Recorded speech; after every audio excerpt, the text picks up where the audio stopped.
البرلمان بعد ما فضل شهور قاعدين رايحين جايين ومش مناقشه قانون كذا، وبعد كده الرئيس يرجعه. ده معنى كده ان الطبخه مستويه ولا الطبخه بايظه؟ حمضان. انا بتكلم باللغه البسيطه خالص، لان انا جايبها من الام الغيط. انا بقول لك انت مع واحد اتعجن فما تروحليش في اي حته، هتروح في حته هجيلك. معنى كده ان الطبخه مش مظبوطه، يبقى الطباخ مش ماهر. يبقى مطلوب ان يبقى الطباخ ماهر. عشان يبقى الطباخ ماهر يبقى نتقي الله في بلدنا بقى ونختار صح. ففي مجموعه كثيره من القوانين والتشريعات، يعني موضوع الميكنه، ميكنه كل شيء. ده انت في الخليج بالموبايل كل حاجه بتعملها دلوقتي. كل الناس، والله كنت لسه هناك من شهرين، دخلت صاحبي خدني، عايز مبهور، هو رجل اعمال مصري هناك ناجح جدا وعمال يكبر هناك بسم الله ما شاء الله. فخدني قال لي انا هاخدك بقى سوق زي سوق جديده، زي سوق جديد، اقسم بالله. حتى الكلام ده انا كنت هناك لغايه 2010، انا كنت شايف الدنيا فوضى لسه خالص. في ال 15 سنه دول الدنيا اتغيرت، اتغيرت راسا على عقب بالميكنه. اروح سوق زي سوق جديده الاقي كل شيء بالموبايل. اشترينا حزمه خضار، حطينا الموبايل على المكنه، ضريبه القيمه المضافه الدوله خدتها في نفس اللحظه، هو خد فلوسه دخلت حسابه. العقود زي ما حضرتك بتشوف بسم الله ما شاء الله، كلنا بنعمل عقود يوميا، عادي بيع عادي ايجار. احنا بسم الله ما شاء الله سمك لبن تمر هندي، كل واحد يعمل العقد اللي هو عايزه ويرص فيه اللي هو عايزه، وتلاقي شروط يعني ابليس نفسه ما يتحملهاش وما تصدرش عن ابليس. يعني لو انت يا اخي ابليس انت فكرت في الله والله ما جت في بال، تلاقي شروط مش ممكن، وشروط تعسفيه ومجحفه. تلاقي طرف قوي والطرف الثاني فرض شروط. تخيل السعوديه العقود بقت موحده، ولن يقبل العقد امام اي جهه في المملكه الا اذا كان العقد اللي موجود على المنظومه. تروح من الرياض لجده للدمام للخبر لاي مكان، تدخل على المنظومه بتأجر شقه، هو العقد اللي موجود على المنظومه. مش تروح كل واحد عامل له عقد وكل واحد حاطط شروط. لا لا لا لا لا لا لا لا لا لا، ده الجسم مهلهل خالص. كل الكلام ده شغلتي، وكل الكلام ده اللي عملته معاهم هناك في الخليج، وكل الكلام ده اللي انا جاي. امال كانوا بيدفعوا لنا الالاف المؤلفه دي هناك ليه؟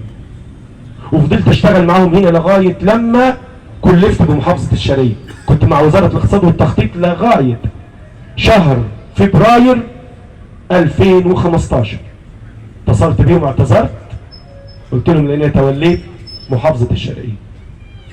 كنا شغالين وبندي، لا مطلوب ندي لبلدنا ان شاء الله.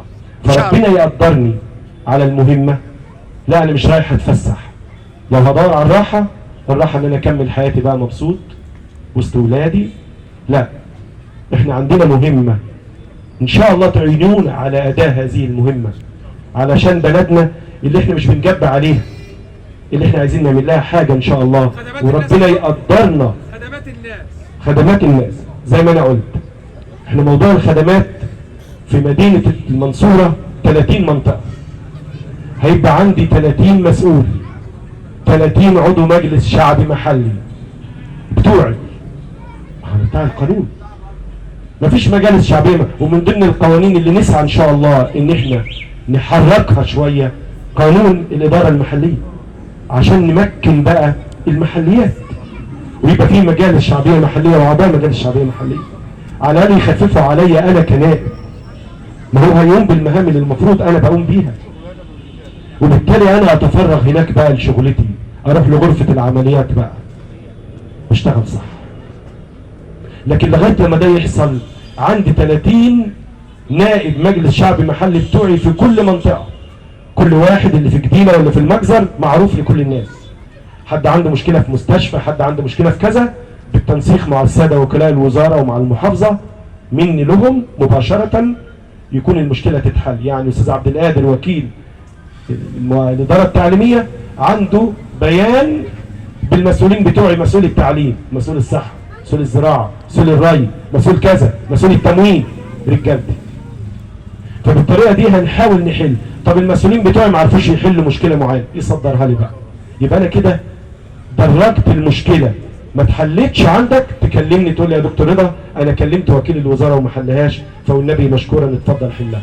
فهنا انت خففت عليا وانا كملت وحليت المشكله. ما يقولكش اصل الدكتور رضا راجل جاي. ما هو انت بص عمالين مش مبطلين خبط.